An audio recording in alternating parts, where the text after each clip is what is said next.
Hello, guys. Welcome back to another Cinematic Mike review. Today, I'm going to review Guillermo Del Toro's Pinocchio. This story is one that I've been following since years before, when these articles and all these interviews with Guillermo Del Toro would pop up that he was going to be making his version of Pinocchio. It would come and go throughout the whole time that I was looking it up.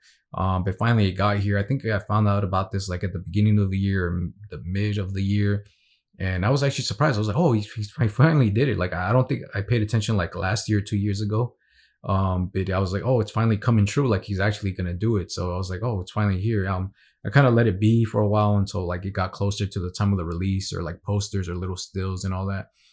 And as that time kept coming, I kept seeing like little stills of the little animation, the stop motion, the figures and everything, like from time to time. And I was like, oh, this kind of got my attention. And this whole thing looks like way different, and it looks like a grittier kind of like Pinocchio and all that. So it got my attention. One of the things that I hated about it though is that it was going to be a Netflix film.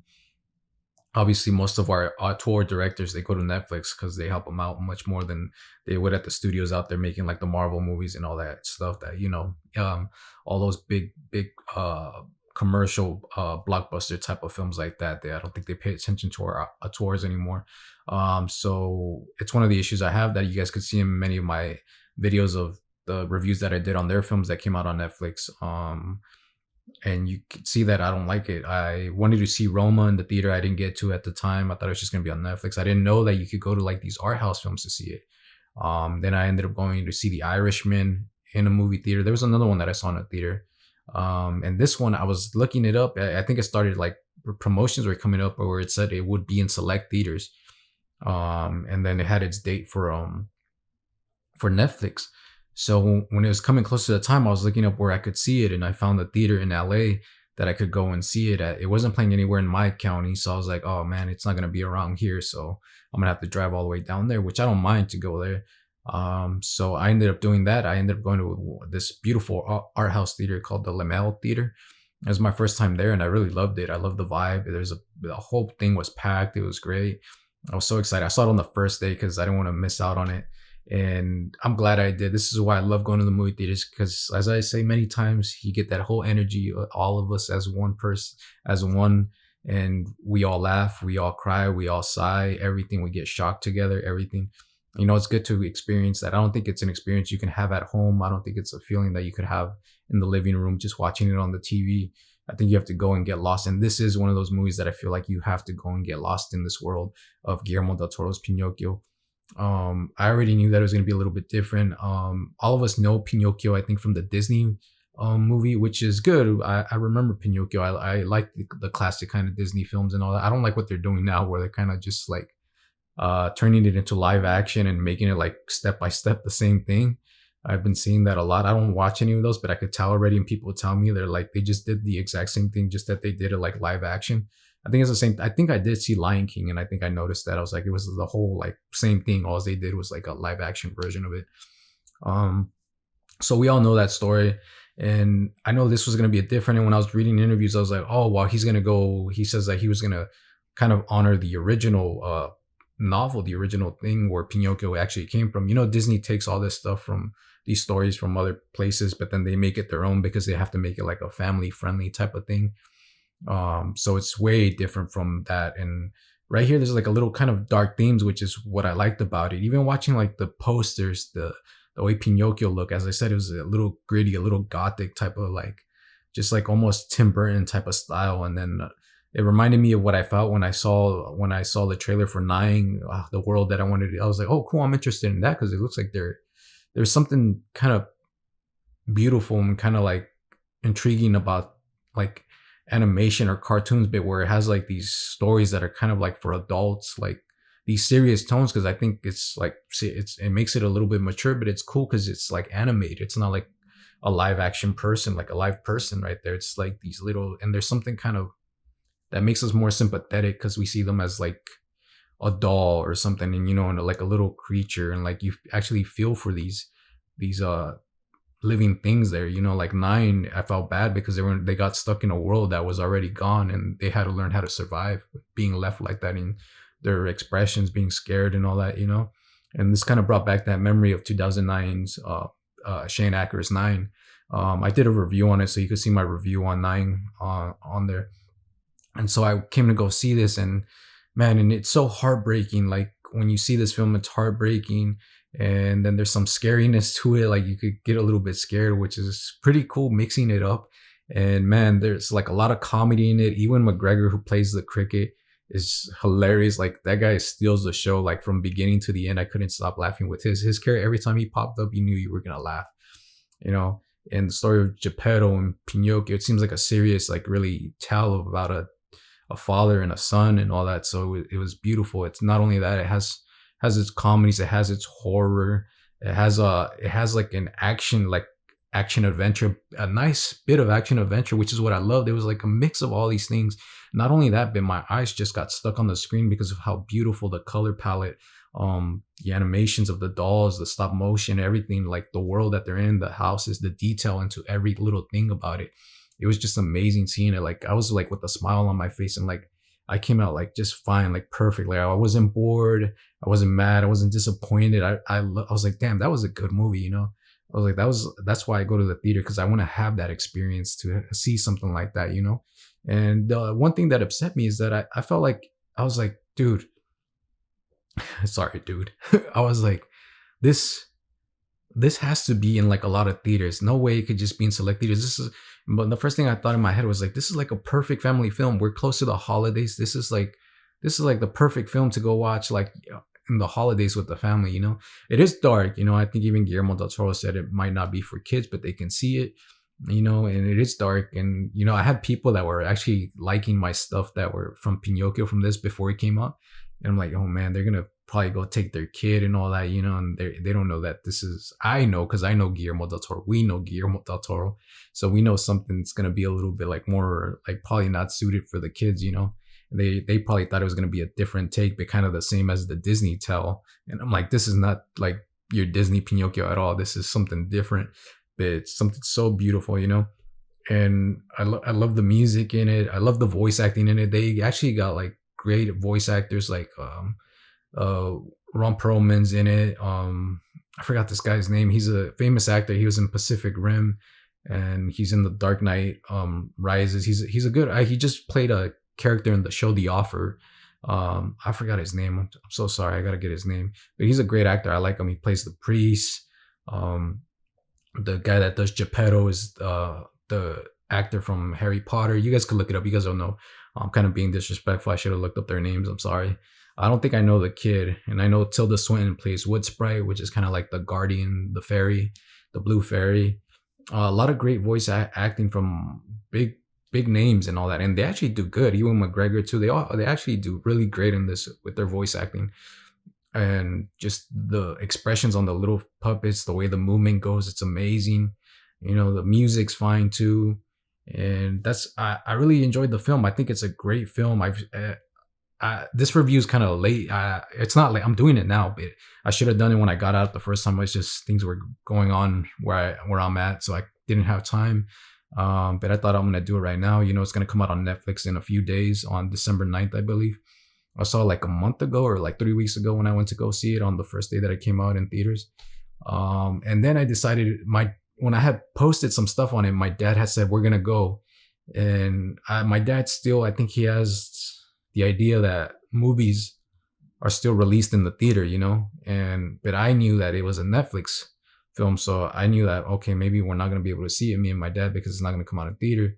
But then I saw it was in select theaters. But then I'm like, I'm not going to wait for my dad, because my dad sometimes he's like, well, I can't go now. We got to go like next week or 2 weeks. I'm still busy. So I'm like, I don't want to miss out on seeing it in the theater. So I just went, you know, I went on the first day. I saw it. I knew he wasn't going to be able to do that because he works. So I kind of felt a little guilty. But then I saw that it was still going to be playing for like another week. So I had hit him up because I loved it. I would have wanted to see it again. And I really wanted to take him after I saw it. I'm like, wow, I really want to take my dad to go see this. So we found a day where we could go, and I ended up taking him. We went. On my way over there, I was telling him what I felt about the film and all that. And I took him to go see it. And man, my dad fell in love with it. After we got out, we had a conversation in the car all about it. He said he agreed. He's like, no, you know what? I think you're right. He said this should be playing everywhere for like the families, and it should just be playing in a lot of movie theaters, you know. He's like, that story's from my childhood. He's like, Pinocchio's from my childhood. That's what he told me. He's like, you know what? He's like, I think this is the best interpretation I have seen of Pinocchio ever in my life. That's what he told me. And then he was just bringing up the same things. He's like, it's nice. He's like, it has this, it has that, it has that, it has a message. And he's like, he loved it because of those reasons. He's like, this was a great film. He really enjoyed it. And I'm glad he enjoyed it. Me and my dad right there. I felt bad when I took him. I was like, oh damn, I didn't even realize that it was me and my dad. And then the story about like father and son there. And so I was like, oh man, now I feel like kind of like bad. Like I brought him here. I don't want to be like, yeah, dad, look, like, no. I just wanted to enjoy it with my father, and I did. I want to watch it again. Actually, I was trying to take my mom, but she's been busy too. I could go watch it on my own, but I kind of want to take someone to go see it. I already had the experience, but this movie's so good that I want people to experience it, and I wish everybody would have gone to the theater to go see it. I mean, I did see people go to the theater to see it, but a lot more. I see that it's expanding now at more theaters, which is nice. So that's beautiful. I know they like added more times, like the third week or the fourth week. I'm pretty sure I could still find it now, but it's gonna be on Netflix soon. So if you guys haven't seen it, you guys could see it there. I would say shut off all the lights, just get comfortable and enjoy it.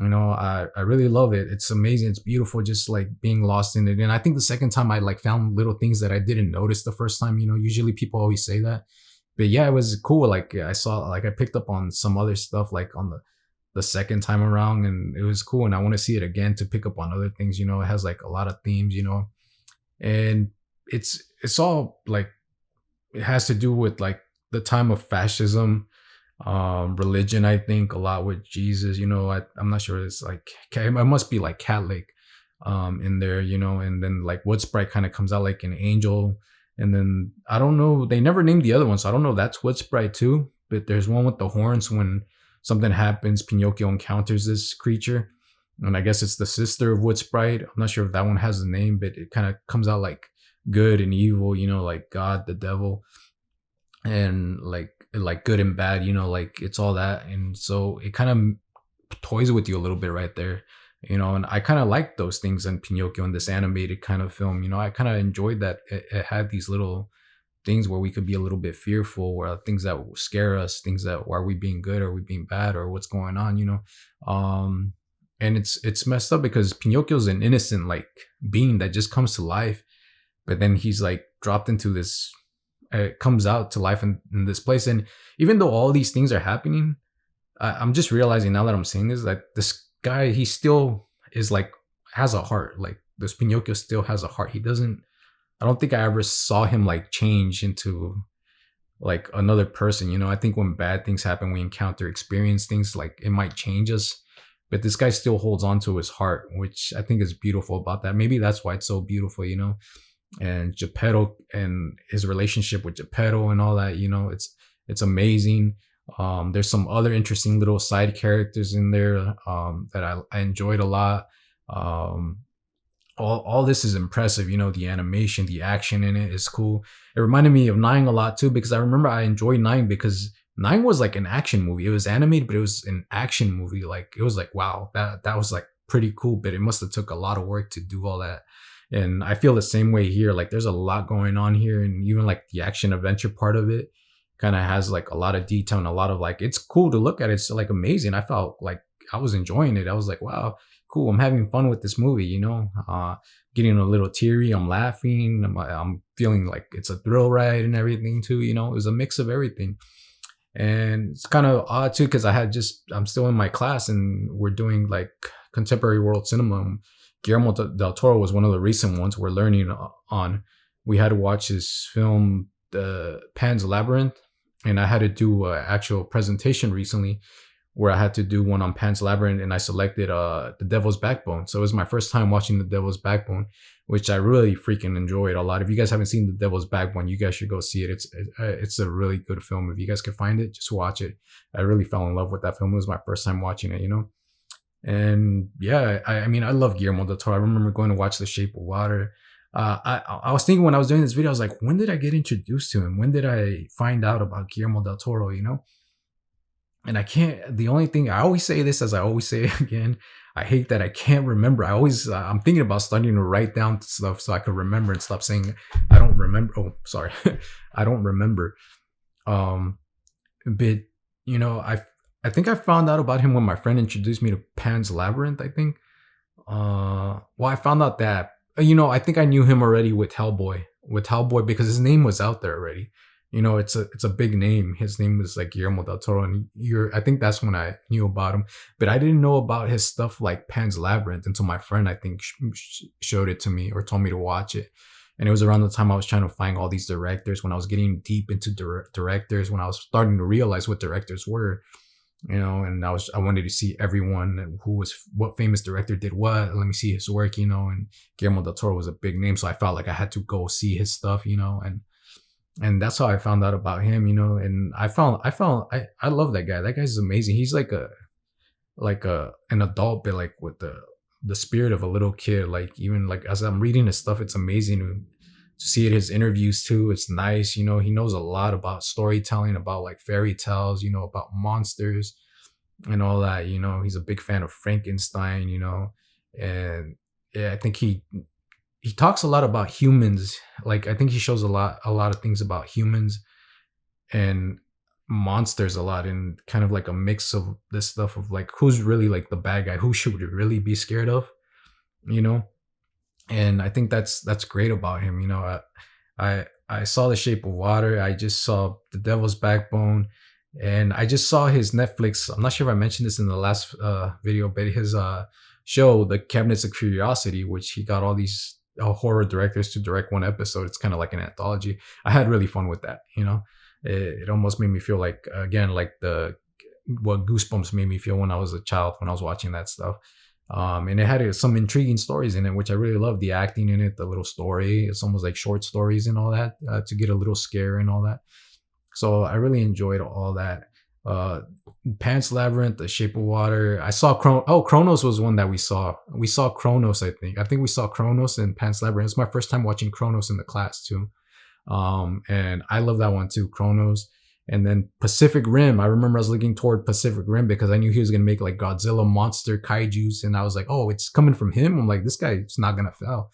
And I remember my friends knew that I was obsessed with it. I went with one of my friends and one of my girlfriends, not my girlfriend, but my friend, but I took her too, and we went together, and I remember she realized how much I loved it and everything, how excited I was like a little boy, because I'm like, this is like a cool little robots fighting monsters, and it could be dumb, but I'm like, that guy, I'm sure he's gonna take care of it, and I loved it. Which is why I only focused on that, because I know he didn't end up directing the sequel, so I had a feeling it wasn't gonna do that well. Because I thought he knew how to handle this, how to get that spirit of like the kaiju and the robots, coming to life and all that. So it's pretty cool. But yeah, if you guys have not seen Guillermo del Toro's Pinocchio, I suggest that you guys see it. It's a good time to go watch it. If you guys can see it in the theater, that's the first thing I want you to do, is go watch it in the movie theater. I don't know if there are going to be any show times anymore, because it's already going to come out on Netflix. But if not, just see a time where no one's going to bother you, shut off the lights, and just get lost into this world. It's so beautiful, heartbreaking, and just like thrilling and everything. So that's my review on Guillermo del Toro's Pinocchio. If you guys enjoyed the video, please hit that like button and subscribe. And as always, thank you for watching.